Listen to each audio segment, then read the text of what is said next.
Estou vendo você ele na sala. Tá. Se você quiser deixar. Deixa só. Bom dia, Dilson. Bom dia, Paulilo. Tudo bem? Tudo bem? Beleza. Tudo certo. Deixa eu ver aqui meu som. Estou te ouvindo bem. Às vezes pode ser ele. Deixa eu ver se eu te ouço, Paulilo. Alô? Ah, sim. Legal. Valeu. Por enquanto, acho que só nós dois, né? Bom dia. A Maísta.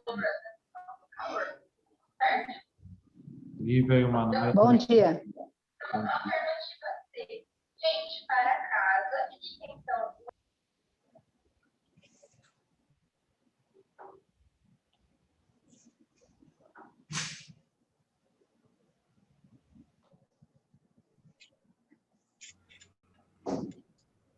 Bom dia, pessoal.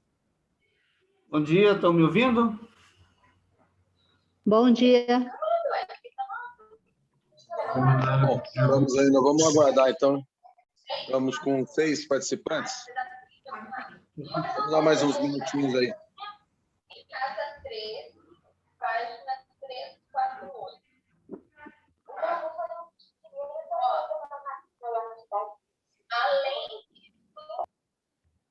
Vocês já podem fazer também substituindo do módulo 3, que eu acabei de liberar lá no plural, tá? Eu não sei se a gente fez módulo 2 e tal, eu está discutindo hoje à tarde, durante a manhã. Mas já podem.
Aí eu...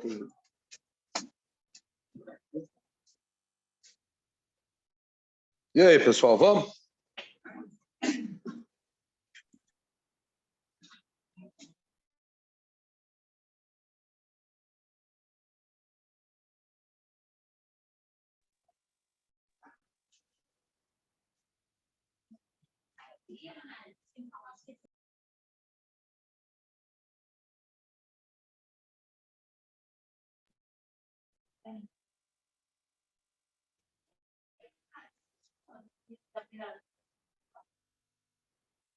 É que eu me perdi na reunião aqui.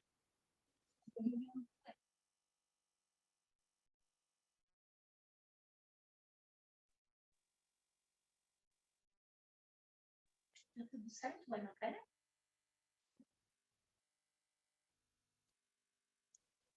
Eu não estou ouvindo, estou sem áudio aqui. Vocês estão me ouvindo? Não sei o que aconteceu. Bom dia, Manara. Eu estou te ouvindo bem. Ah, legal. Não, então estava todo mundo em Também. silêncio. Tudo certo? Eu tô achando que estava com problema aqui. Nossa, Só mas que acordando turminha bem ainda, Manara. comportada. Turminha bem comportada. Vamos começar?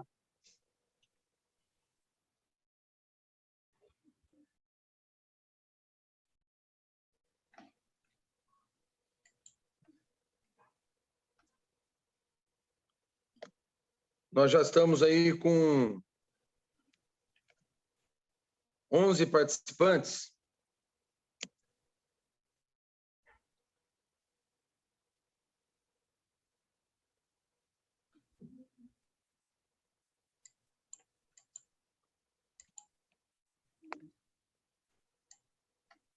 Então, todos estão me ouvindo, né? Estão ouvindo, Manara? Lívia, você Então, consegue... beleza. Bom dia a todos. Você consegue encaminhar para mim Bom dia a todos. ontem, por favor, lá no WhatsApp? Nós temos um assunto... Hã? Caramba. Olha, Deixa eu pôr aqui desculpa, o meu... você pediu? Para você me encaminhar, por favor, a minuta direto no meu WhatsApp, porque eu estou baixando lá do grupo e ele não está abrindo aqui. Eu não sei se corrompeu, o que aconteceu.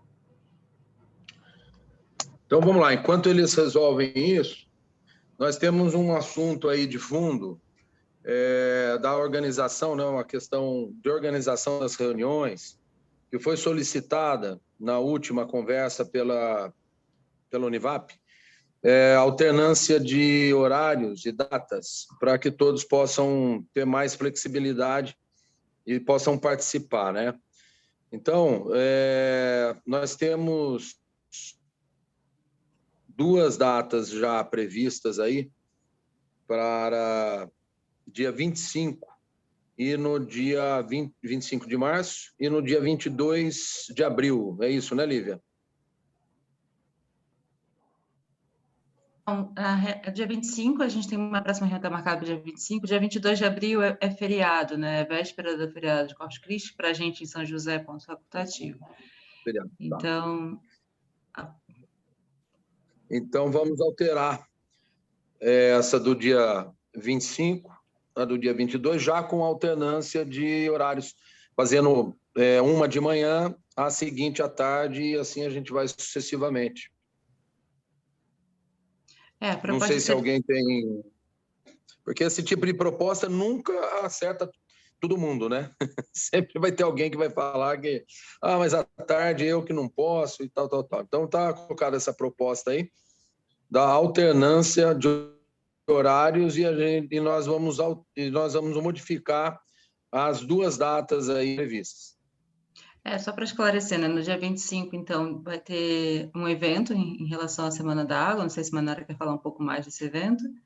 Então, a proposta é que no dia 25 a gente não faça a reunião. E aí, como no dia 22 a gente teria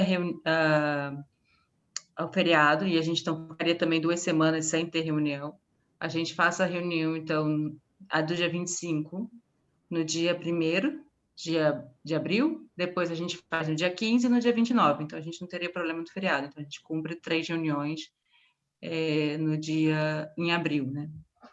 Então, e a questão da mudança de horário é essa, né? A gente estava fazendo as reuniões às 14 horas, e aí houve a solicitação para se mudar para as 9, e aí o Manara está propondo essa alternância, mas como que a gente coloca a alternância, define, e aí eu acho que vocês podem opinar também quanto a isso. O que vocês acham dessa alternância? Ou preferem que fique à tarde, ou preferem que fique de manhã? Como que a gente... O que vocês sugerem? Olívia, eu dei uma saidinha aqui, então a do dia 25 está adiada para o dia 1º, é isso? Essa é a proposta. Isso, que a gente faça no dia 1º, dia 15, aí a gente vai mudar todo o calendário de abril, né? Na verdade, 1º, 15 e 29, né? Por conta do feriado. Dia 25 eu sei que tem uma reunião da Câmara Técnica de Educação Ambiental. E lembrando vocês, dia 26, às 9 horas, a gente vai ter a reunião plenária do comitê para empossar os novos membros e eleger a diretoria, tá bom? Todos estão convidados. Depois o link será divulgado aí. Legal. Então eu vou aproveitar a deixa do Edilson também estender o convite no dia 25/3, no período da manhã, através da ANAMA, São Paulo, nós realizaremos o primeiro encontro dos secretários municipais de meio ambiente do Vale do Paraíba. Primeiro encontro ANAMA, secretários municipais de meio ambiente do Vale do Paraíba, como um dos eventos da Semana da Água de São José dos Campos. E na pauta estará uma apresentação sobre o andamento desse nosso grupo de trabalho, da questão do PDPA, da minuta de lei do APMR do Jaguari. E aí depois eu mando também o convite aí com a grade de programação. Serão 2 dias, no dia 25 e no dia 30. Pretendemos que seja presencial, não sabemos ainda, né? Mas no Parque Tecnológico, o dia 25, um encontro institucional com prefeitos e secretários municipais, e no dia 30, a pauta técnica com o Parque Tecnológico, o CDTASA, que é o Centro de Desenvolvimento Tecnológico de Água e Saneamento, também no Parque Tecnológico, e as discussões e pautas técnicas comuns para os municípios, né, dentro das secretarias municipais de meio ambiente, com a presença também do Sérgio Teodoro, tratando disso pela Agenvale, com relação à configuração aí dos temas comuns para a região metropolitana do Vale do Paraíba. E a próxima daí, Olívia, seria...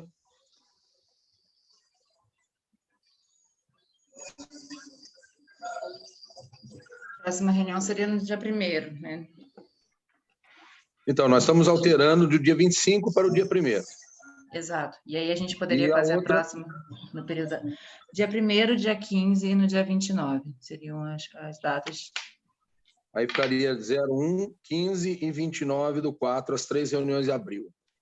Isso, acho que é isso. Então, né? essa do dia 1º já seria no período da tarde, já fazendo alternância, né, com essa que nós estamos fazendo agora de manhã, no dia 15 do período da manhã, no dia 29 no período da tarde. Confere? Pode ser, se todo mundo concordar, assim será.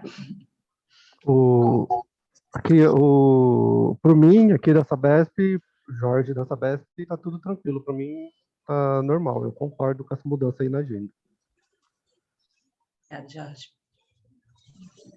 Legal. Mais alguém? Alguém contrário a isso? Ou com impedimento, lógico, né? Não. Como não houve manifestação, todos concordam tacitamente.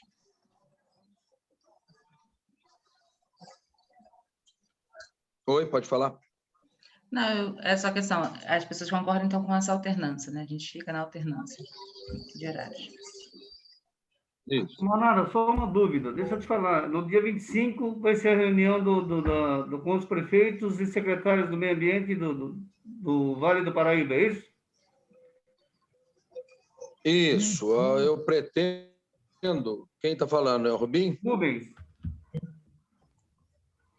Tá. Ô, Rubens, então eu pretendo até amanhã enviar o convite formal, mas já veja, por gentileza, se há disponibilidade de agenda com o prefeito. Eu já confirmei a presença do prefeito de São José. Nós já temos algumas conversas aí, já confirmando alguns prefeitos, mas a ideia é a parte institucional mais solene, e aí você já fala para o prefeito, ocorra das 9 às 10 da manhã. Então, a pauta com a presença de prefeito, seja virtual ou presencial, seria no dia 25, entre 9 e 10 da manhã. Perfeito. Tá joia, então. Obrigado.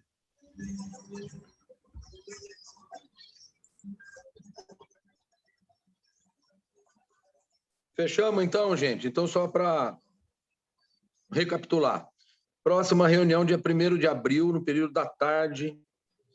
Depois, no dia 15 de abril, no período da manhã. E fechando o mês de abril com 3 reuniões, dia 29, no período da tarde. Vamos seguir? Lívia?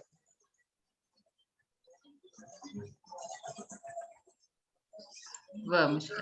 Bom, só para atualizar o grupo, o pessoal, né, se reuniu, né, um grupo paralelo estava reunindo qualidade da água, que é o bloco 2, e aí eles fecharam uma proposta que está em fase final de análise, e possivelmente na próxima reunião eles vão trazer para apresentar para o grupo, né.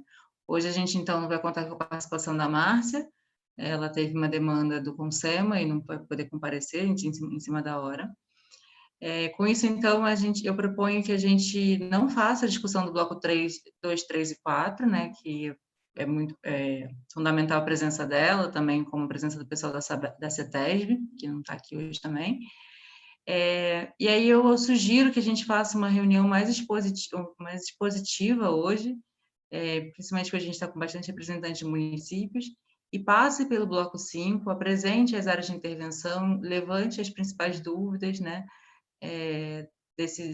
dessas áreas de intervenção, como elas estão caracterizadas, entender como os municípios estão vendo que elas afetam seus territórios, como que elas se estabelecem ali, e aí na próxima reunião também acho que a Márcia pode falar um pouco mais dessa compatibilização, do mecanismo de compatibilização, do plano diretor, essas questões. O que vocês acham? E aí eu vou pedir, obviamente, a ajuda do Edilson, né, principalmente porque eu acho que é o que tem mais experiência com essa lei aqui com a gente hoje, e para poder também explicar um pouco melhor dessas áreas de intervenção, como é que funciona essa questão.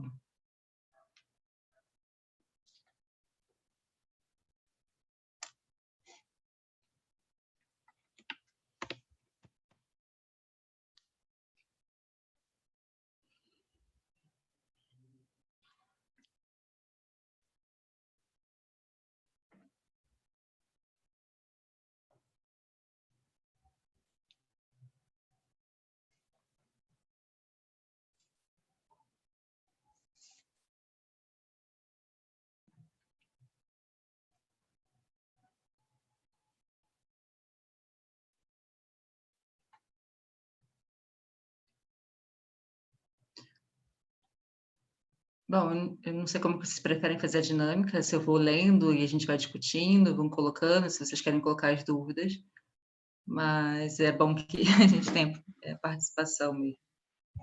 Então, as áreas de intervenção, né, a PRM, ela cria 3 tipologias de área de intervenção, né, a área de restrição à ocupação, a área de ocupação dirigida e a área de recuperação ambiental. De fato, o que a gente mais tem para discutir são as áreas de ocupação dirigida.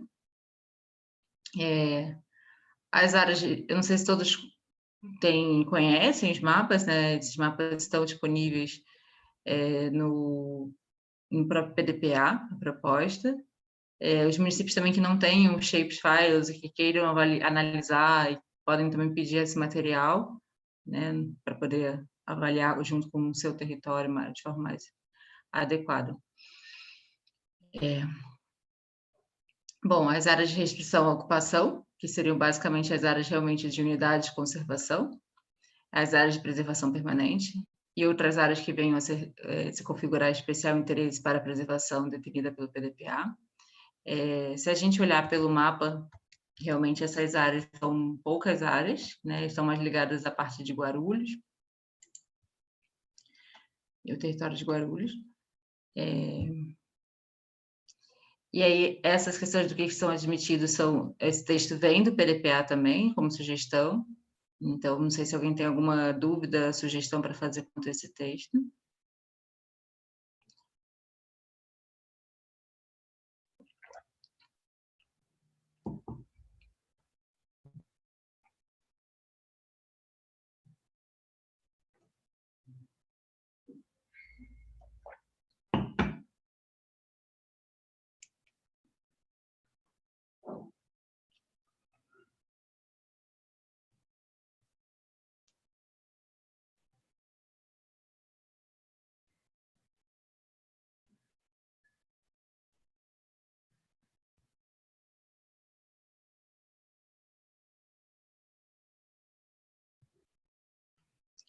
Bom, podemos prosseguir?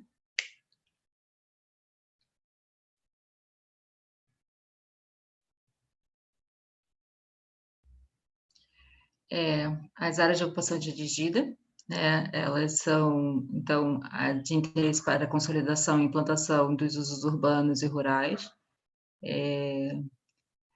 Essa definição de usos urbanos e rurais, para mim, pelo menos, é um pouco difícil, né, de entender, assim, a lei acho que não define muito bem o que são esses usos.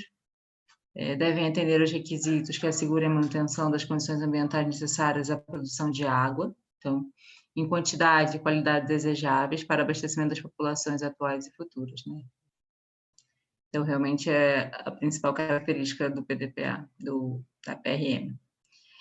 E aí a gente tem alguns compartimentos e subcompartimentos, né? Então, as sub-áreas de urbanização consolidada, que seriam realmente os núcleos urbanos já existentes, onde a área consolidada, a urbanização controlada, a SUCT, as áreas de ocupação diferenciada, as áreas de especial do corredor, que seriam as áreas do entorno da Dom Pedro, e aí a gente começa a entrar mais para uma característica rural, realmente, que são as áreas de baixa densidade, em torno do reservatório, e as sub-áreas de conservação ambiental.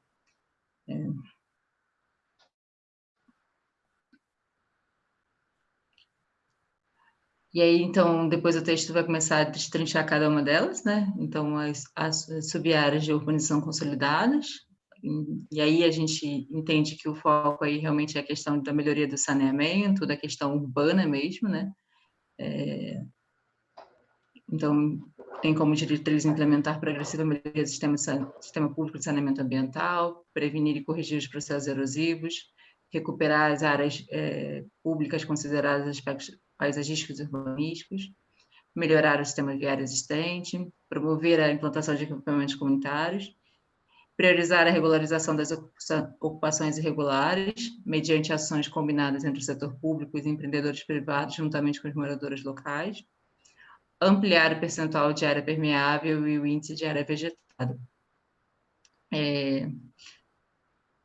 Eu não vou falar muito dessa questão da compatibilização entre o que a PRM propõe e a Lei de Uso e Ocupação do Solo, acho que a Márcia pode falar mais sobre isso, mas é importante que vocês entendam quais são esses indicadores para o território de vocês.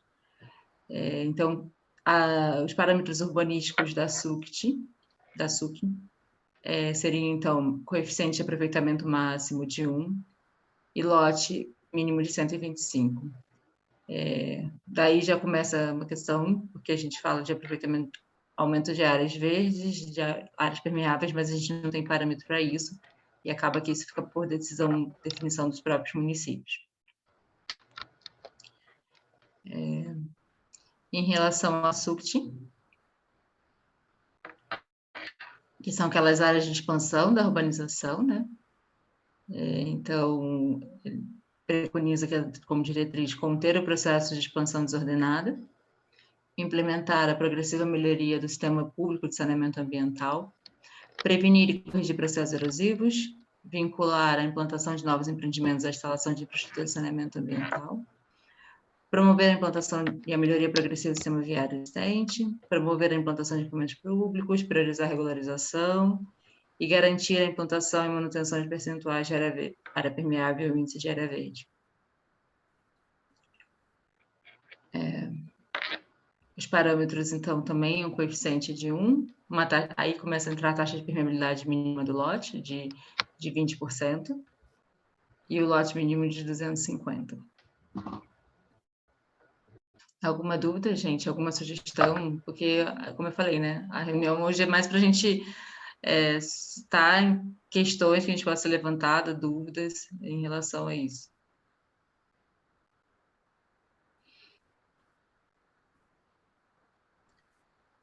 Bom, vamos seguir. São temas caros às prefeituras, né? Eles passarem uma boa olhada, uma boa análise para ver se está tudo ok. Deixa eu te fazer uma pergunta. Essa 20% da área de impermeabilidade é sobre os 50%, sobre o lote de 250? Exato. Mas aí não vai ficar muito baixa essa taxa, porque aí vai dar uma casa de 50 metros quadrados. Como é que você acomoda uma família, por exemplo, de 4 pessoas em 50 metros quadrados? Por que você disse 50 metros quadrados, em termos de... Porque 20% de permeabilidade. De permeabilidade, não de impermeabilidade. Desculpa, tá certo. Tá bom. Tá ótimo. Até poderia ser um pouco mais, mas tá bom. Não é uma missão fácil, né? A gente vê, assim, sim. Os 20% já é bem elevado. É verdade. Também tem isso, né? Os lotes são 250, então, assim, se a gente aumenta o tamanho do lote, tem lotes maiores, poderia ter outras taxas, né? Para nós aqui já tem uma taxa de impermeabilização de 50%, ou permeabilização de 50%.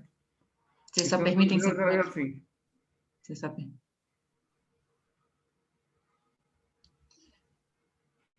Mas está ótimo. Vamos seguir. Aqui, acho que Santa Isabel é a única cidade que ainda também faz parte da Grande São Paulo, né? Que é a 1172, que a gente que rege a nós aqui, que vai ser substituída por essa lei de agora, do PDPA, né?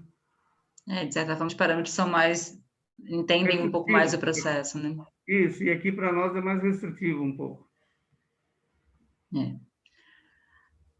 Bom, aí tem a questão da SOD, né, que já é uma transição entre uma parte propõe, então, uma baixa densidade demográfica, já com uma transição para o agronegócio. Então, incentivar a implantação de assentamentos residenciais de baixa densidade populacional, aglomeração urbana, como agrovilas. Então, talvez seja uma característica do império urbano.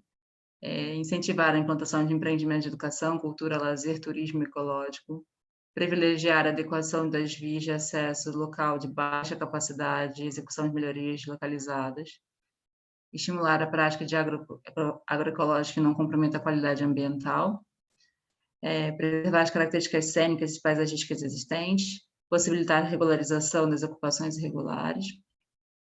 E aí, em relação à soja, a gente já começa a ter uma taxa de aproveitamento máximo de 0,5, então a gente sai de 1 para 0,5, a taxa de permeabilidade também aumenta para 0,5, o lote mínimo vai para 1.000, e aí a gente passa a ter um índice de área vegetada, então não basta só ter área permeável, essa área precisa ter vegetação. E aí a gente precisa entender esses indicadores, esses índices também, né? Em relação à subárea especial do corredor, como eu falei, que são as áreas do entorno da Dom Pedro, então, o foco principal dela é a questão realmente da prevenção de acidentes, né? Então, incentivar e promover programas, projetos e ações voltadas à prevenção, recuperação e gerenciamento de riscos decorrentes de acidentes ambientais relacionados ao transporte, estacionamento, transbordo de cargas perigosas, promovendo enriquecimento florestal. Apoiar e incentivar a implantação de empreendimentos econômicos compatíveis com a proteção de mananciais, potencializando o desenvolvimento econômico e social. Bom, a gente Daqui tem a taxa de aproveitamento máximo de 0,4, índice de permeabilidade 0,6, e lote mínimo de 5.000, e área vegetada de 0,5. Não sei quais são os municípios que estão impactados pela Dom Pedro, mas, de certa forma, são para aquela faixa da Dom Pedro, são indicadores bem restritivos. Não sei como que os municípios avaliam e tem nos seus planos de uso e ocupação do solo, qual que seria essa compatibilidade como está sendo proposto, porque você já começa a pegar um lote provavelmente os lotes em torno da Dom Pedro são lotes grandes, mas a gente também já começa a exigir uma área vegetada de 0,5. Então, isso eu acho que fica um alerta aí para os municípios que têm, para que avaliem dentro dos empreendimentos que eles aprovam e o que isso significa.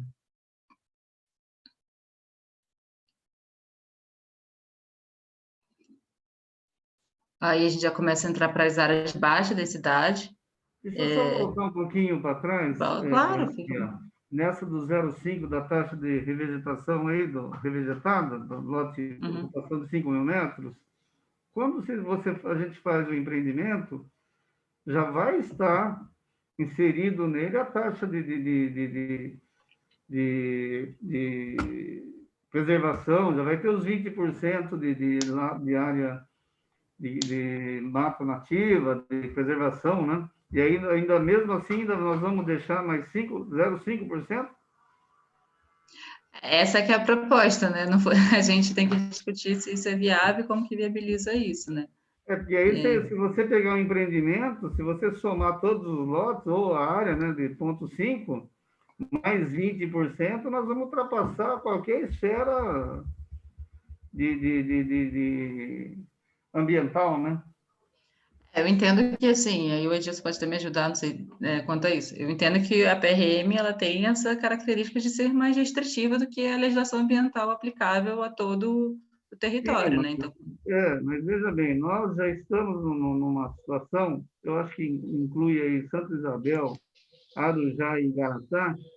Igaratá nem tanto, Igaratá vai começar a passar agora, a partir desse momento, que vai começar a sofrer mais as consequências. Mas até então, Santa Isabel e Arujá são as que são mais castigadas, porque já tem essa 1172, que é muito restritiva. Mas eu entendo que com esse novo formulário, eu acho que vai ficar um pouco mais complicado, não? Ô, Rubens, mas eu acho que, assim, precisa entender realmente esse zoneamento. Quando você fala, talvez, a regra antiga, ela se aplica ao território como um todo, e agora a gente tem uma segmentação. Então, a gente tem lá, hoje, autorizando o lote de 125, o lote de 250, para áreas que são passíveis de urbanização, vamos pensar assim, né? Mas assim, Lívia, desculpa te cortar, mas é que Imagina. hoje, a nossa realidade, se você entrar no Google Earth e olhar Santa Isabel, as áreas que nós estamos falando em 5.000 metros, nós estamos cheios de ocupações com os lotes de 1.000 metros, com lote de 2.000 metros. Aí mesmo na regularização lá em cima, que é possível a regularização, até ali está pedindo que se faça a regularização dessas áreas, para regularizar, aí eu acredito que nós vamos ter que fazer uma compensação ambiental. Os municípios não terão verba suficiente ou recursos para compor essa área de recomposição, de fazer esse pagamento de ambiental, né?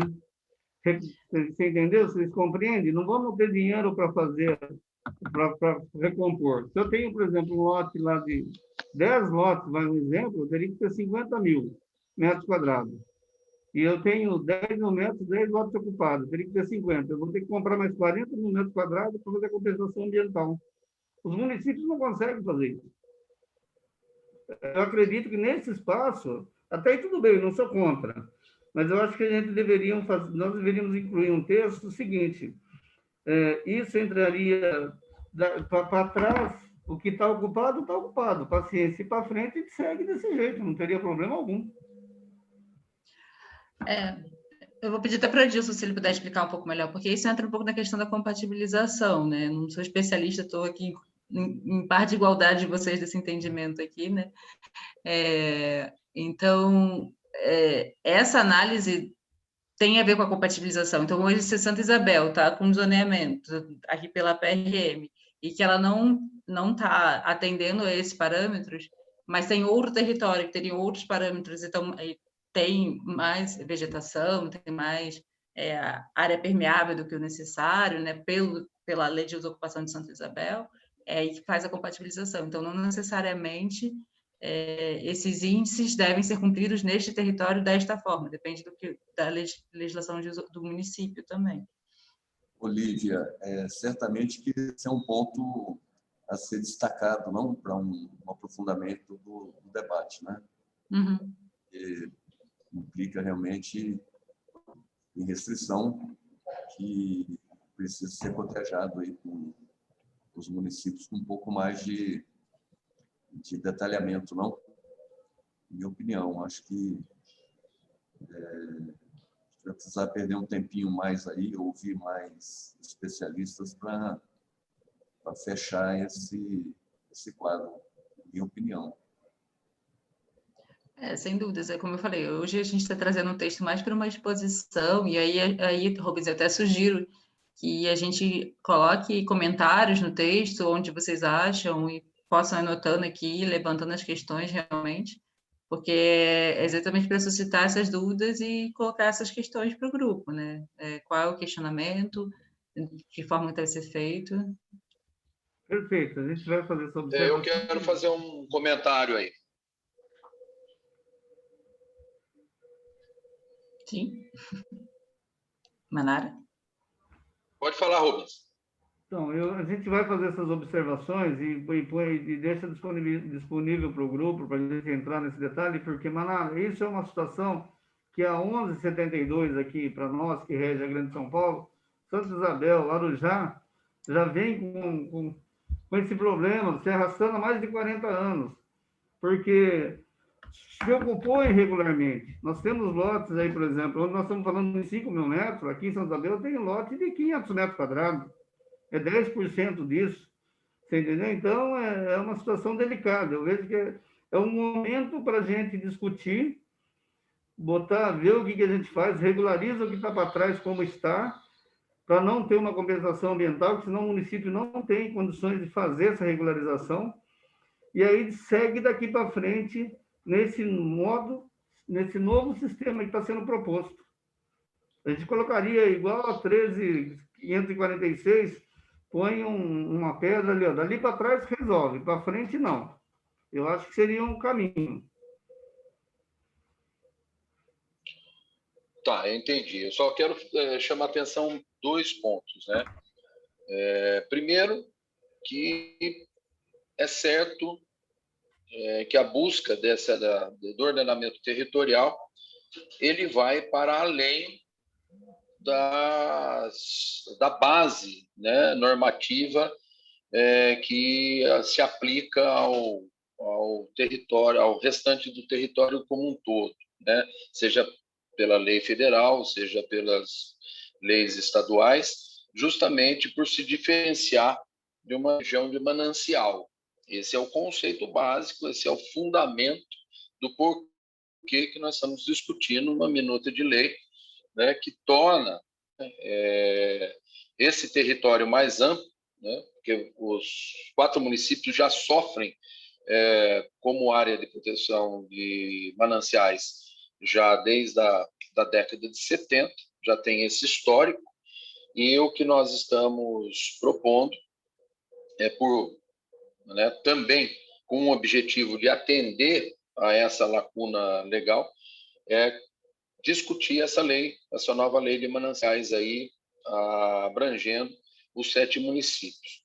Então, ela certamente vai para além do que estabelece a lei ambiental para os demais territórios que estão fora de áreas de produção de manancial.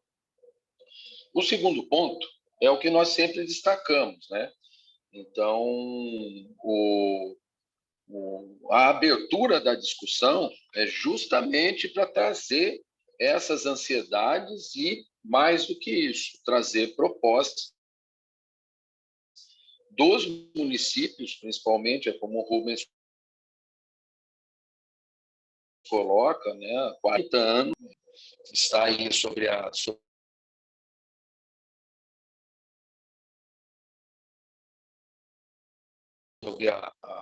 regulamento aí, né, que não era o espírito dela proposto, e que trouxe uma série de adversidades para os municípios e que agora é hora dessa discussão. Então, é importante ver nessa fala do Rubens, apresentarem propostas, que é o que a gente vem repetindo em todas as reuniões, né? Então, por isso, né, esse olhar que o Rubens coloca agora é o que nós precisamos despertar para que essa discussão seja uma discussão realmente ampla, em busca de soluções, porque nós estávamos até então padecendo da participação dos municípios impactados por essa nova lei.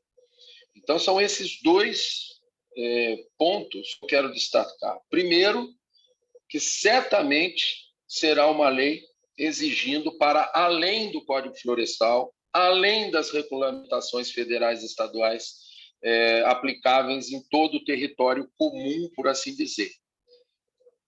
E a participação dos municípios, portanto, que serão regidos por isso, é imprescindível para que a gente possa trazer uma expectativa de efetividade para essa lei específica. Não só efetividade, mas que trate também socioambiental, né? Porque não existe fórmula pronta. Então, eu quero aproveitar a fala e o alerta do Rubens para invocar novamente todos os outros municípios, os secretários e tal, que façam esse exercício. Porque a Márcia repetiu isso, acho que nas 2, 3 últimas reuniões, que enviem, né, os seus planos municipais, enviem os seus mapeamentos para que possa ser estudado no âmbito da CEPLEA, com a expertise que a CEPLEA tem, com a CPLA, que é a assessora nossa nessa construção, para que ele possa contribuir com análises técnicas georreferenciadas, análise de imagem de satélite e tudo mais, dos mapas que os municípios possam oferecer para que a gente possa ter uma discussão subsidiada de uma forma técnica, ponderada, para encontrar o caminho aí um caminho possível para um texto que realmente não vai agradar a todos, mas um texto exequível aí. Então, essas 2 chamadas eu acho muito importantes.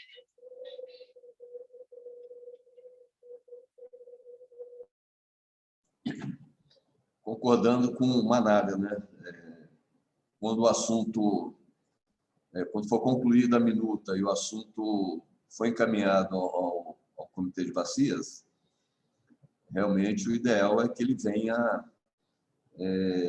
com um nível de consenso bem elevado, né? Para que possa respeitar esse trabalho do grupo e não ter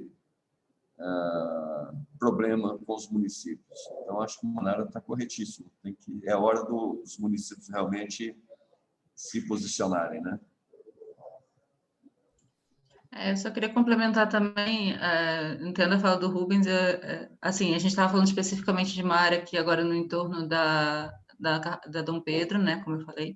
Então, acho que a gente precisa fazer esse exercício realmente de entender quais são essas áreas, e não só isso, assim, entender um pouco melhor o que a lei está prevendo para a regularização dessas áreas, né? Então, em que casos, que tipologia da regularização dispensa dessa questão da compensação ou não, e aí entender dentro da realidade de cada um dos municípios como que isso seria aplicável, né?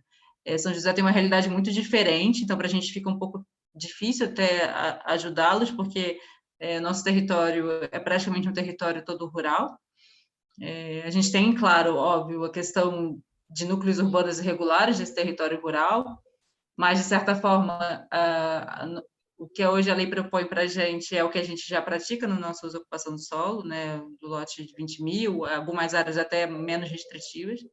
Então, acho que precisa ter esse exercício realmente da leitura do texto, em termos de entender profundamente o que está propondo, qual que é a compensação que está sendo proposta, como que está sendo proposta a parte de regularização, se isso atende, se isso viabiliza, né?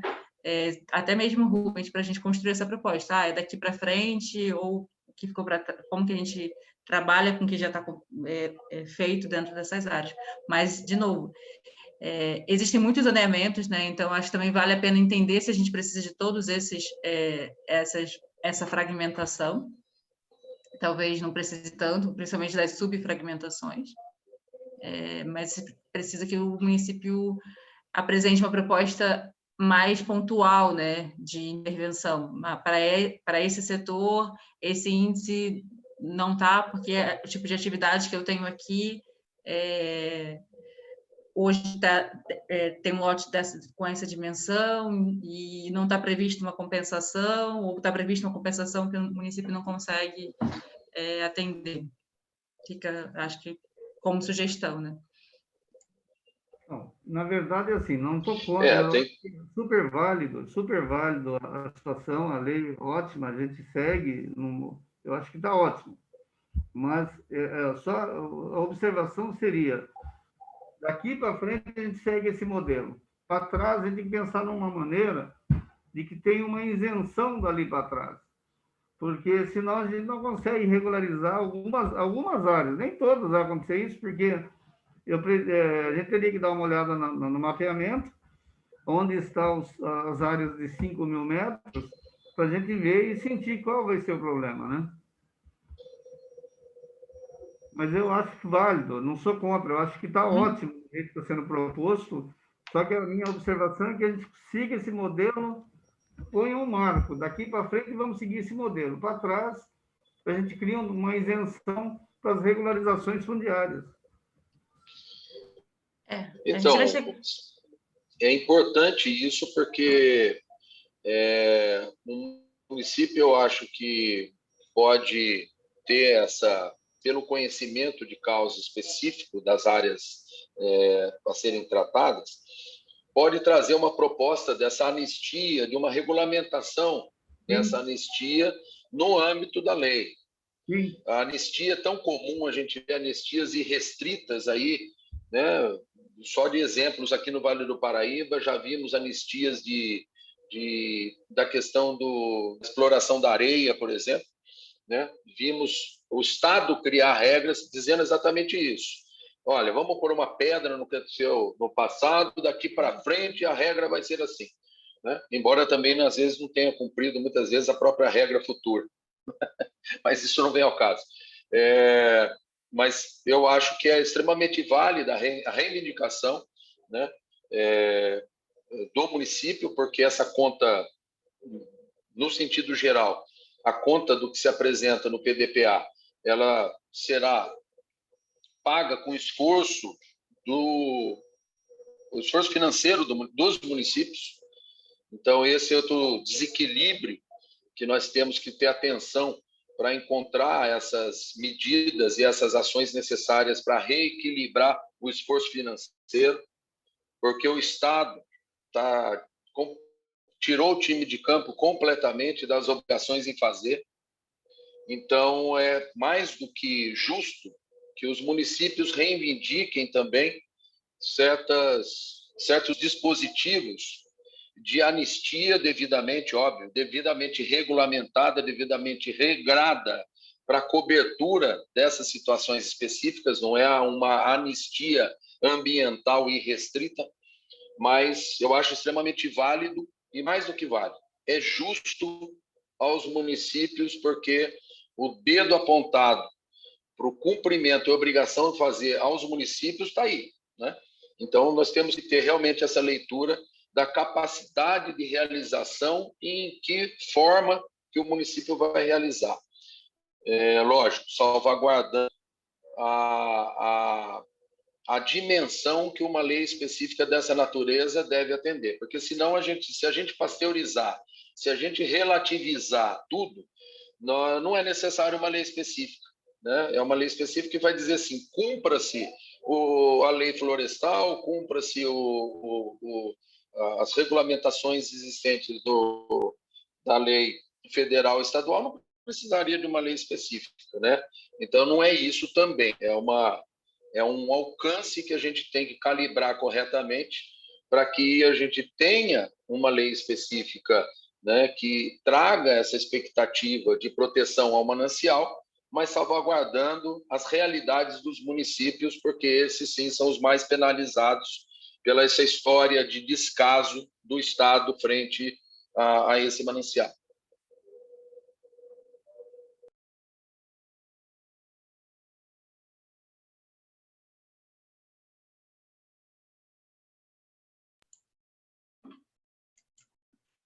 Podemos seguir, Liv? Vamos colocando, porque os 5.000 a gente ainda vai chegar nos 20, né? O Rubens está falando dos 5, mas a gente vai chegar nos 20 ainda. Porque a gente está aumentando a restrição, né? Então, a ideia é realmente ir aumentando, essas zonas vão ficando mais restritas. Pode baixar, Paulino, por favor?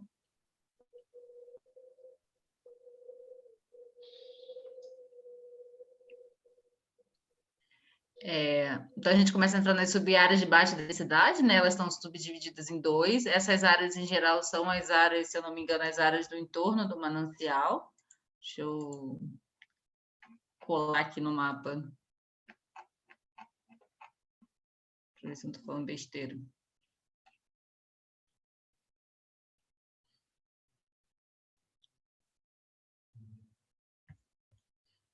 Isso, são as áreas do entorno do manancial. Então, manter o uso de baixa densidade populacional, incentivar atividades econômicas compatíveis com a proteção do recurso hídrico, controlar a expansão das áreas urbanas existentes, implantação de novos assentamentos no entorno do reservatório, está no texto, criar mecanismos de controle de erosão, promover a recomposição da vegetação, da fauna e da flora, estabelecer o coeficiente de vegetação de cobertura vegetal, nos planos diretores, legislações municipais, instrumentos legais que tratem do uso e ocupação do solo municipal e propor ações específicas de controle e fiscalização do reservatório. Aqui eu não sei como os municípios estão divididos, né? Mas para a gente já começa realmente também os desafios, né? Então, em relação à questão do território rural, né? A gente... Por exemplo, São José não tem um índice de cobertura de vegetação para o território rural, né? Nem para o território urbano, para falar a verdade. A gente tem índice de permeabilidade. Então, a gente teria que estabelecer esse coeficiente. São diretrizes para o planejamento, aí vai entrar da sub-área 2, que também é bem similar. Então, aqui a gente não precisa entender se a gente precisa dessas 2 sub-áreas. Pode passar, baixar, Paulinho?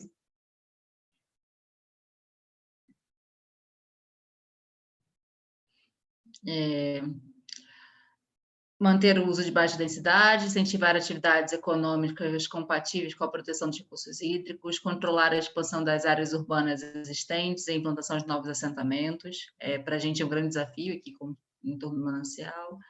Limitar os investimentos em ampliação da capacidade do sistema viário, que induz a ocupação e o adensamento populacional, exceto para agrovilas e para adequação de manutenção tecnicamente correta das estradas vicinais. Promover a recomposição e a preservação da flora e fauna, caracterizar as áreas de visitação para estabelecer o controle de acesso aos cursos d'água, realizar a identificação de atrativos de potencial turístico a serem explorados no território, manter o uso das áreas a serem exploradas, propor ações específicas de controle e fiscalização. Pode baixar? Aí a questão dos parâmetros de cada uma dessas áreas. Então, para SBD1, a gente tem coeficiente de apreciamento máximo de 0,3, taxa de permeabilidade máxima de 0,6, o lote mínimo passa para 3.000 metros, e as áreas vegetadas 0,3, que é até menor do que a do entorno da rodovia, né? Mas tudo bem, se a gente pensar que no amortecimento, isso a gente precisa entender. E para a questão da SBD2, a gente tem a diferença que a gente tem um coeficiente de aproveitamento um pouco menor, a taxa de permeabilidade também aumenta, consequentemente, o lote mínimo passa para 5.000 e se mantém o índice de área vegetada. Então, se a gente pensar em imóveis rurais que já tem uns 20% da reserva, a gente está falando mais 10% aí de área vegetada. E aí depois a gente entra na última subclassificação, que são as áreas de conservação ambiental, que ela também se divide em 2, né? Então, a SCA1 é a zona de amortecimento do parque, né, Itaberaba, que é em Guarulhos, né? E não é isso, em Guarulhos? Se eu estiver falando besteira, me corrijam, por favor. E a zona de conservação... Lívia, Itaberaba, Guarulhos, Arujá, Santa Isabel. Então, tá bom. Então... Obrigado, Rubens. Então, na verdade, é realmente a zona de amortecimento desse parque estadual, e depois vem a questão da zona de controle de conservação ambiental 2, e aí sim entra a questão do componente florestal mais forte, e essa é para a gente, por exemplo, em São José, nosso território rural, basicamente todo, grande parte dele é atingido por essa subárea. Então, para essa subárea, as diretrizes são minimizar os impactos ambientais negativos sobre a unidade de conservação, incentivar o desenvolvimento de práticas sustentáveis no entorno, criar programas de fomento, apoio e assessoria ao manejo e uso e conservação do solo, o agronegócio sustentável e atividades rurais não impactantes, criação especializadas e baixa geração de cargas poluidoras, priorizar a restauração ecológica, minimizando o efeito de borda e incrementando a conectividade e a permeabilidade, incentivar ações de uso de turismo e lazer, inclusive com aproveitamento de equipamentos e instalações existentes, controlar a expansão dos núcleos urbanos existentes e coibir a implantação de novos assentamentos, ampliar as áreas de especial interesse de preservação para o uso em programas de compensação ambiental de empreendimentos da bacia, limitar os investimentos em ampliação da capacidade do sistema viário que induzam a ocupação do solo ou ao adensamento populacional, exceto para adequação e manutenção tecnicamente correta das estradas vicinais. Incentivar práticas de conservação e manejo adequados do solo, em atendimento aos dispostos na legislação vigente. Pode baixar, Paulino?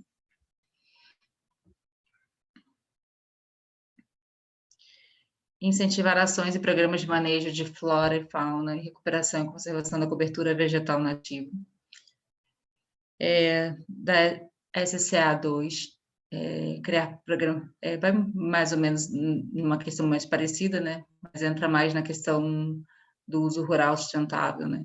Então, criar programas de fomento buscando a sustentação financeira, apoio e assessoria ao manejo do solo, conservação do solo, agronegócio sustentável e atividades rurais não impactantes, criações especializadas e baixa geração de cargas poluidoras.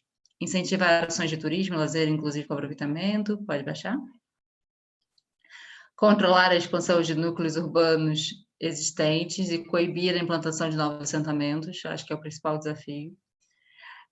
Ampliar áreas de especial interesse de preservação para o uso em programas de compensação ambiental de empreendimentos da bacia. Limitar os recursos para ampliação do viário, incentivar programas de manejo e incentivar a implantação de sistemas autônomos, individuais, coletivos, públicos ou privados de coleta, tratamento e extensão final de influentes e resíduos sólidos nas ocupações existentes. Acho que tem um pouco do que a gente conversou lá atrás, né? Nas outras reuniões. E aí, como parâmetro para essas duas subáreas, né, que seriam os parâmetros mais restritivos, a gente teria o coeficiente de 0,2 para SCA1. Já estou achando estranho aqui os coeficientes. Não, mas tudo bem. Estou achando estranho. A taxa de permeabilidade mínima de 0,7, o lote mínimo de 7,5, 7.500 metros quadrados e o índice de área vegetada de 0,7. Para SCA2, o coeficiente seria mais restritivo, seria 0,1, a taxa de permeabilidade de 0,85, e o lote mínimo de 20 mil metros, e o índice de área vegetada de 0,8. E aí a gente discutiu muito essa questão da área vegetada, né, em outras reuniões, o que é essa área vegetada, porque tem a questão do uso agrícola, né, e o que a gente quer mesmo? A gente quer floresta, a gente quer um uso agrícola sustentável, como que a gente traduz essa área vegetada dentro de um território principalmente rural, né? Sem também deixar que isso seja um pasto degradado e fique do jeito que está. Então, até depois nas definições a gente trabalhou nessa definição, não sei se todos, se quiser voltar um pouco na parte de definições, mas está lá, a gente tinha feito uma proposta de área vegetada como áreas com cobertura vegetal, excluindo-se as áreas degradadas, que visam promover a recarga hídrica dos mananciais, a conservação do solo, entre outros serviços ecossistêmicos, né? Então, a gente não fixou que isso é floresta, porque senão isso também impediria, né, a atividade agrícola, né? E até... Mas aí, para mim, é um pouco difícil entender realmente o que a gente quer nessas áreas, né? Se a gente realmente quer floresta, produção de água através de florestas. E aí, queria ouvir um pouco de vocês.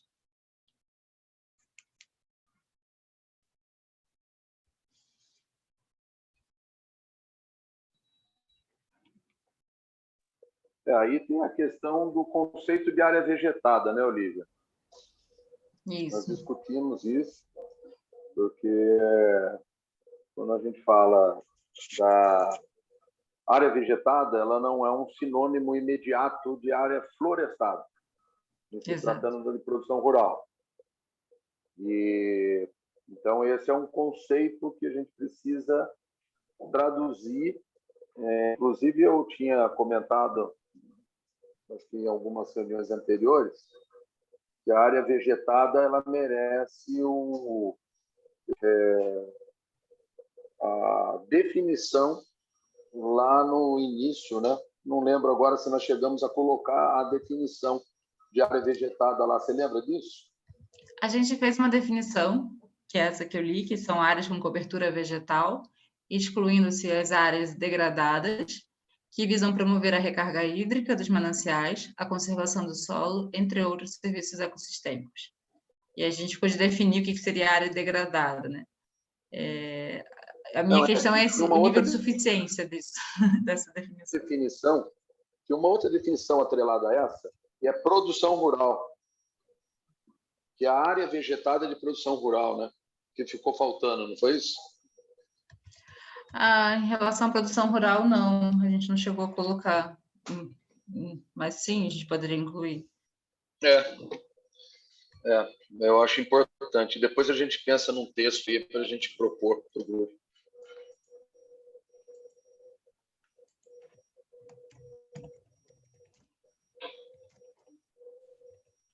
Eu não sei se o Edilson E área falar, degradada tem definições. a gente não chegou a fazer. Mas para mim essa é a grande questão, né? O que realmente se espera de uma área de mananciais em termos da sua cobertura vegetal, né?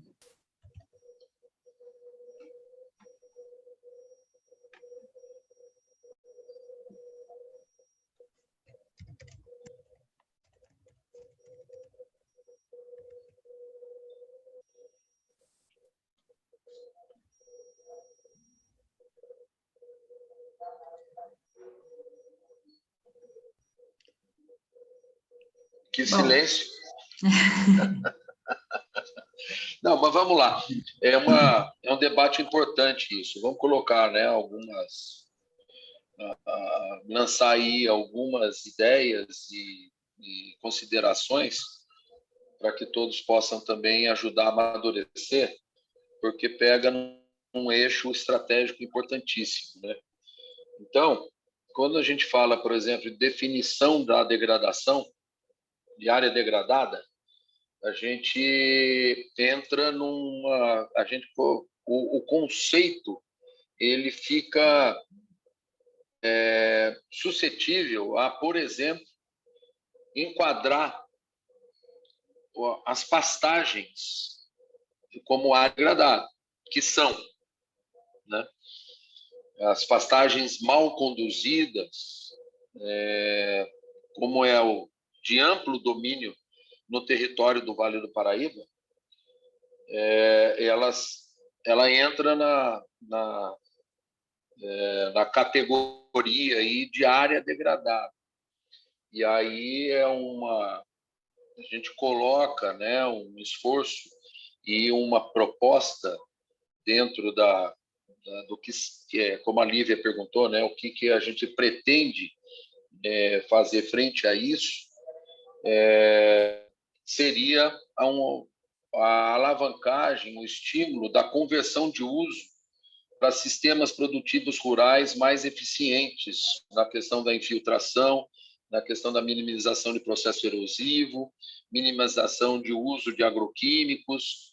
Então, só que isso pega uma discussão, né? Ela enfrenta aí uma discussão muito pesada, porque, assim como discutimos há pouco, a fragilidade financeira dos municípios em participar do cumprimento de medidas compensatórias, nós temos também, no segmento rural, a dificuldade financeira de participação de proprietários rurais descapitalizados para que participem dessa reconversão de uso do solo.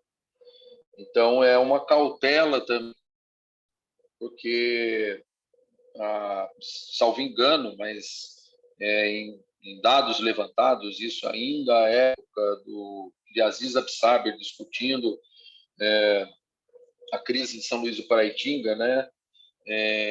Cerca de 70% do território do Vale do Paraíba é coberto, em termos de cobertura vegetal, é coberto por pastagens degradadas de baixíssima produtividade, alta erodibilidade e uma contribuição significativa do processo de degradação dos mananciais.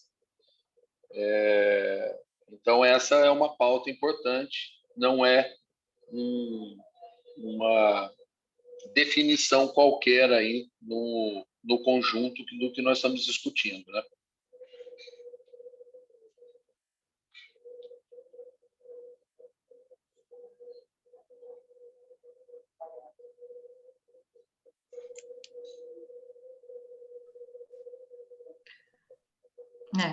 Aí a gente entra para a questão da área de recuperação ambiental.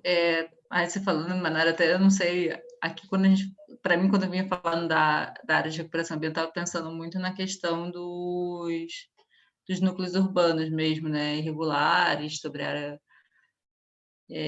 das ocupações irregulares, mas não sei se essa questão até do imóvel rural, né, degradado também não se enquadraria aqui, né? Mas, de qualquer forma, as áreas de recuperação ambiental são aquelas... Não, é essa cautela, Olívia. Quando a gente define como está aqui, aquelas degradadas e especialmente identificadas, né, com uso precário para o ambiente rural, você está definindo o domínio quase absoluto dessas pastagens, que é um uso precário e degradado. Por isso que a cautela, essa definição, ela abraça também essa situação dominante no meio rural.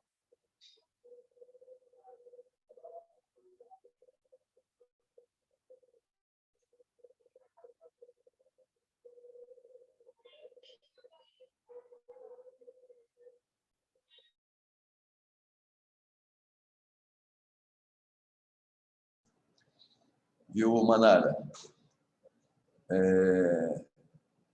Eu não sei, eu acredito que o foco deveria ser não exatamente para essas pastagens degradadas, né? Como você falou, ela é amplamente dominada em todo o Vale do Paraíba, mas aquelas áreas degradadas identificadas com uma erosão mais acentuada, com coisas mais que saltam aos olhos, né? Então, mesmo porque, em algum momento, a gente vai ter que, no PDPA, você vai ter que priorizar coisas, né? Priorizar ações naquilo que é mais degradante do que o uso do solo para pastagem. Eu reconheço que a pastagem degradada é um grande problema da região, mas o foco nosso talvez seja identificar aquelas áreas mais suscetíveis à erosão, com risco de ravinamento. Eu acredito que deveria ser esse o foco. Concordo plenamente, Edilson. Eu só estou alertando para que no texto a gente deixe claro isso, que não seja uma interpretação do espírito da lei, né?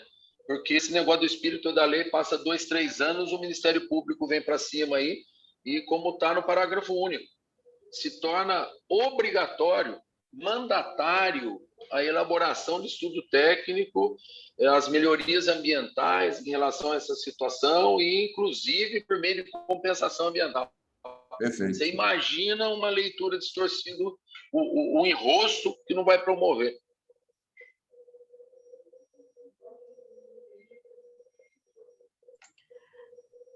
Só queria passar a leitura um pouco adiante, porque realmente ele separa a área em dois. Então, eu tenho uma área que é realmente ligada à ocupação, a área 1, a questão habitacional, né? E a área 2, eu entendo que seja essa questão que a gente está discutindo, né? Então, a área 1 são aquelas com ocorrência de assentamentos habitacionais precários, de interesse social pré-existentes, na qual o poder público municipal deverá apontar e promover intervenções de caráter corretivo. E a área 2 corresponde a áreas de propriedade particular, onde existem usos e ocupações do solo de caráter degradacional e que deverão ser objeto de ações de recuperação, requalificação em AOD e ARO, vinculada à legislação vigente, aplicável conforme suas características. Não sei o que vocês entendem, se uma é de interesses social e a segunda seria de interesse específico. Não está muito claro para mim.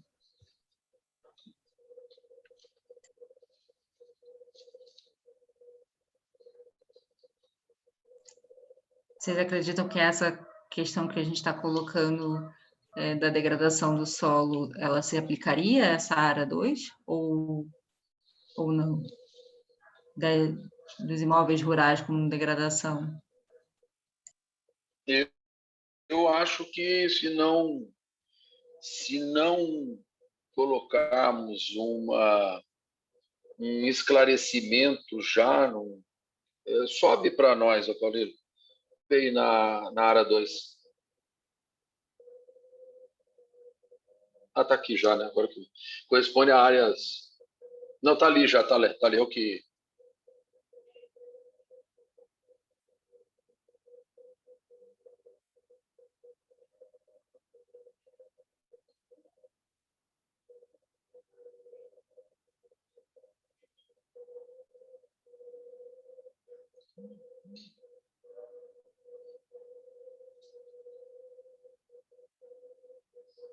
eu acho que nós devemos oferecer aí uma diferenciação de aonde se aplica esse entendimento, porque senão fica uma coisa muito aberta e de risco.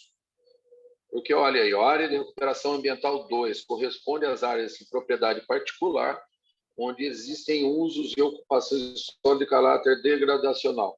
Isso daí é muito aberto.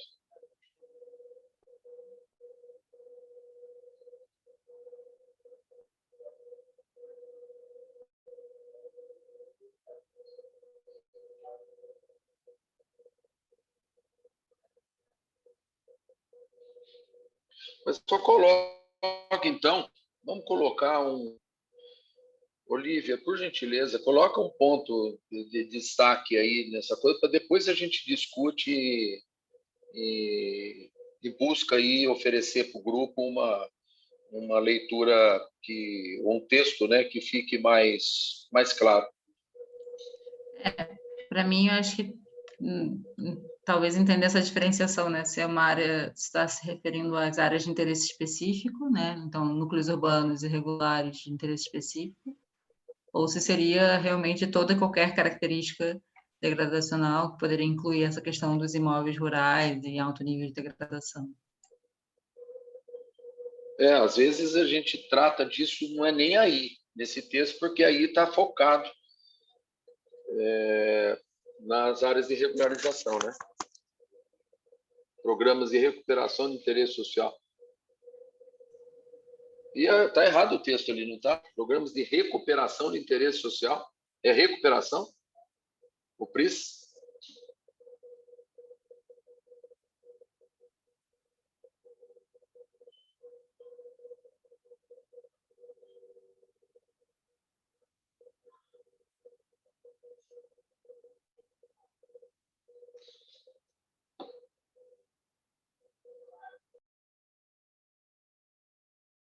É recuperação, Manara. Pela definição, está na definição, é recuperação. Sim. Tá bom, a gente está tão acostumado com regularização de interesse social que a recuperação parece que está estranho.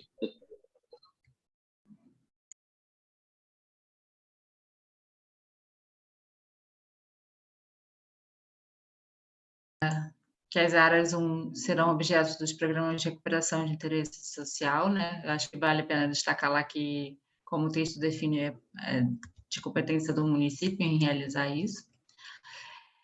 A caracterização da área é uma de responsabilidade do município, né? O qual deverá caracterizar o interesse social dos assentamentos precários por meio de legislação municipal, estabelecendo essas áreas como os EIs ou outro instrumento legal do município correspondente. Os PRIs deverão contemplar os projetos e ações necessárias para reduzir o aporte de carga poluidora mediante a implantação de sistema de coleta, tratamento ou exportação de esgoto. Pode passar? Olha.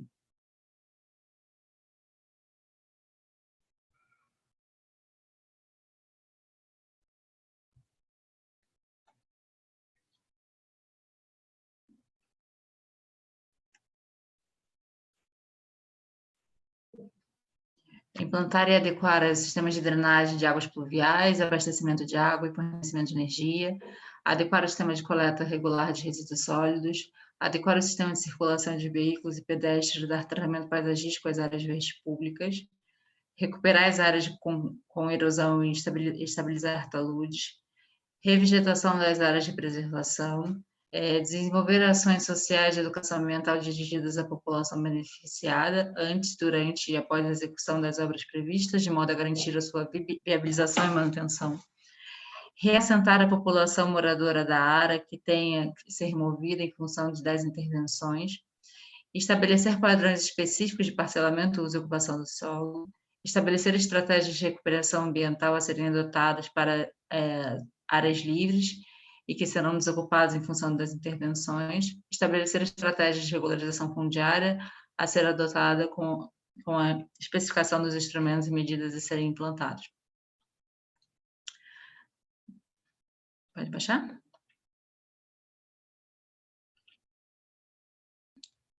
Os PRIs poderão ser elaborados e implantados pelo poder público, mediante responsabilidade compartilhada com os agentes privados e a sociedade civil organizada. O poder público promotor do PRIs, no âmbito de suas atribuições, poderá requerer dos responsáveis pelo parcelamento, a qualquer tempo, o ressarcimento das despesas de recuperação e regularização dos assentamentos. Os programas de recuperação de interesse social PRIs servirão de base para a elegibilidade das medidas compensatórias ambientais e financeiras regionais, visando o cumprimento integral desta iniciativa.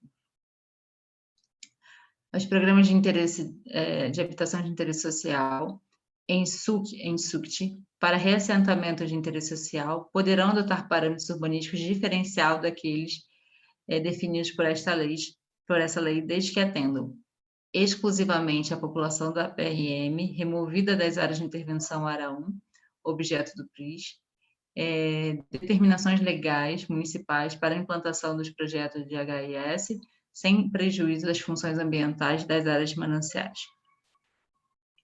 Pode baixar? Quando o licenciamento dos projetos de HIS deverá ser demonstrada a sua vinculação com as áreas de intervenção da área 1, devidamente enquadradas, como PRIS, conforme o procedimento a ser definido em regulamento. Os projetos de HIS vinculados a PRIS não se aplicam às exigências de compensação relacionadas aos parâmetros urbanísticos dessa lei. A área 2 corresponde, aí eu acho que repete, né? Corresponde às áreas de propriedade particular, onde existem usos e ocupações do solo de caráter degradacional, que deverão ser objeto de ações de recuperações para posterior requalificação em AOD ou ARO, vinculadas à legislação vigente e aplicável conforme suas características, promovidas pelo proprietário ou responsáveis pelas ocorrências degradacionais. E não tem, acho que acaba aí o bloco, né, Paulo?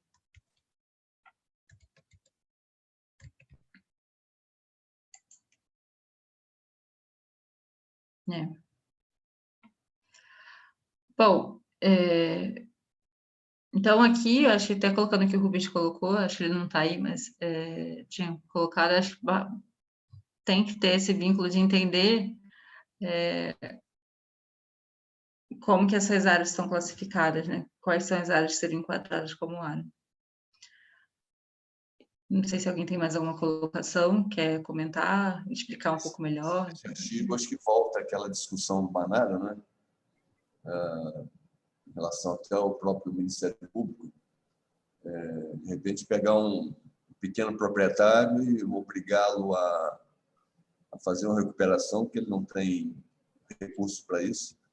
Então, essas coisas têm que ser melhor definidas, né, lá em cima, e depois repicar aqui também nesse artigo 49.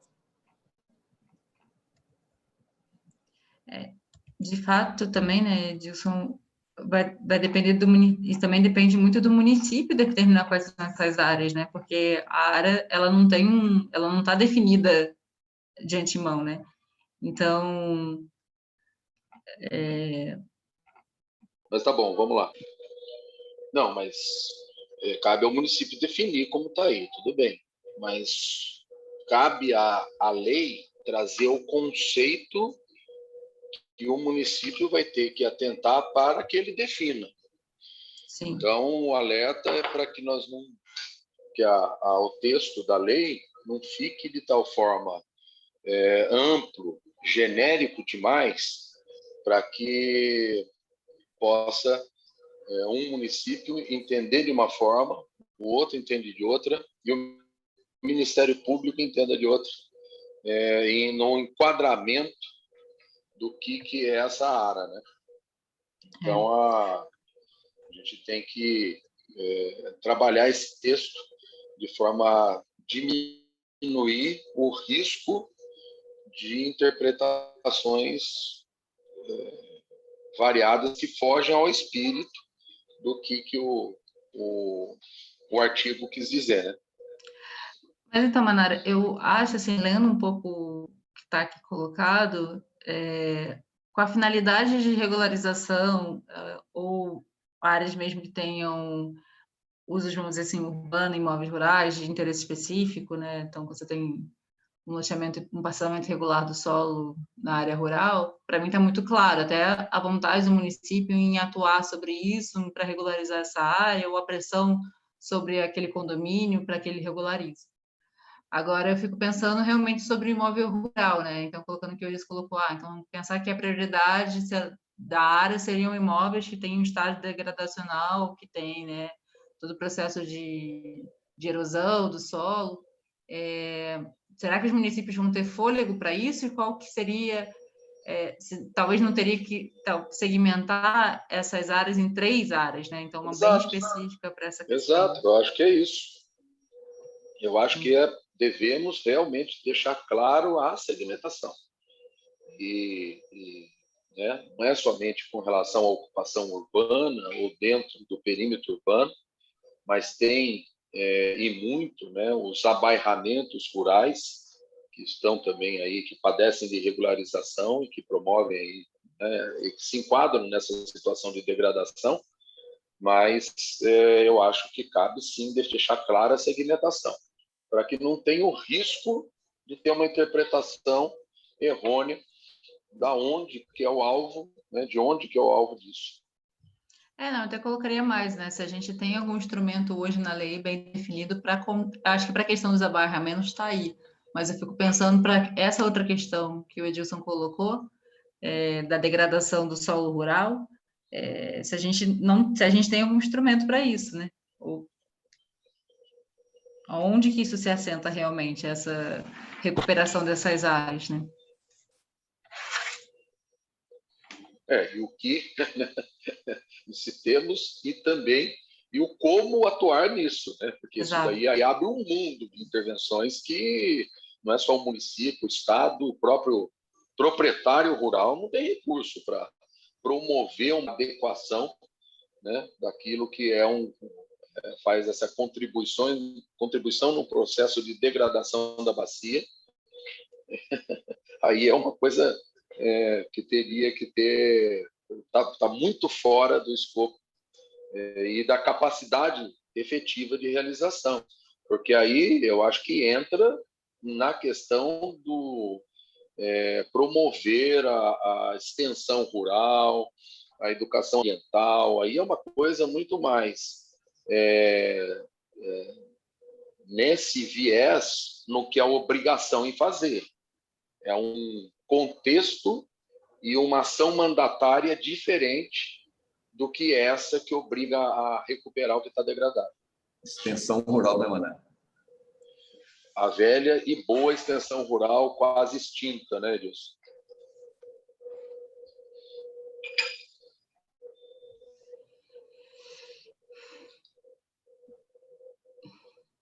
Bom, eu acho que se alguém tem mais alguma questão para colocar, a ideia é realmente fazer essa provocação do bloco 5, acho que é o bloco de maior complexidade para a gente entender os parâmetros da forma como vai ser feita.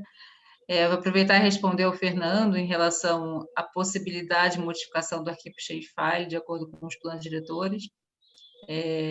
Eu acho que a Márcia vai explicar um pouco melhor como é que funciona essa questão da compatibilização, e a gente também tem vontade de mudar, assim, tem umas incoerências com o nosso perímetro urbano de São Francisco Xavier. Então, acho que a gente pode trazer essa discussão dessa mudança do shape, e também entender um pouco melhor como é que é essa compatibilização, mas aí eu preciso da Márcia para poder falar mais sobre isso.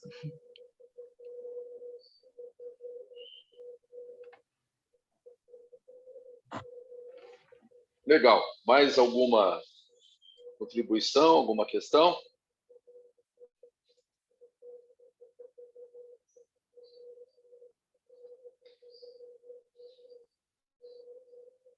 Mais alguma coisa, Lívia? Acho que por hoje é só, Manara, que eu tinha para sugerir. Legal. Então, vamos lá. Então, o próximo encontro nosso definido para o dia 1º, às 14 horas. Agradeço a todos, agradeço aí o apoio do pessoal do CBH, na organização e instrumentalização, por assim dizer, aí, da reunião. Peço aos colegas dos municípios que aproveitem esse momento de alerta que a discussão está centrada. Para o dia 1º, Lívia, eu acho que volta ao bloco 3, né? A gente tem todo o fechamento dos blocos 2, 3 e 4, né? Então, acho que trazer talvez a consolidação deles para a próxima reunião. Nós vamos e aí, talvez já esclarecer algumas dúvidas desse bloco que tenha ficado em relação à compatibilização. Acho que a Márcia pode trazer um pouco melhor. Então, nós teremos tempo, né, enquanto se discute os blocos anteriores, até que voltemos no bloco 5. Então, eu acho que está o Rubens, só eu e o Rubens, né, e dos secretários municipais ou representantes dos municípios. Tem mais alguém que eu não vi na lista? Fernanda é Marister. Porque eu acho que a gente tem uma tarefinha. Hã?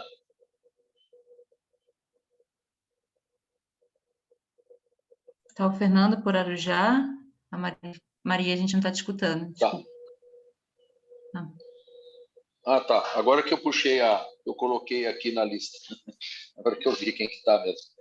Legal. Então, nós 4 aí temos essa incumbência, né, nesse período de entrar em contato com os demais colegas dos outros municípios, alertá-los com relação à discussão do Bloco 5, e para que os municípios todos sejam propositivos, né, não só na detecção do problema, mas propositivos em busca de um texto aí que possa pacificar alguns desses conflitos.